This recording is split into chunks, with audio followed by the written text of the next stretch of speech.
Sunga urika pai ani kwa hizi kwa saa kini ya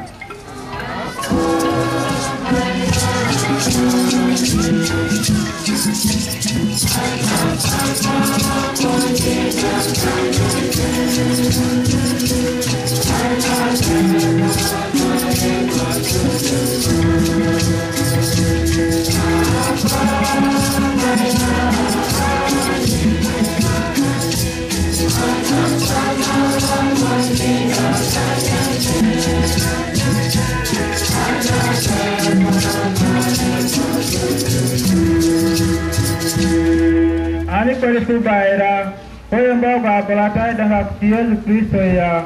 kalau kau eklesia na joyo baptisma ani kwa hizi kwa saa kini ya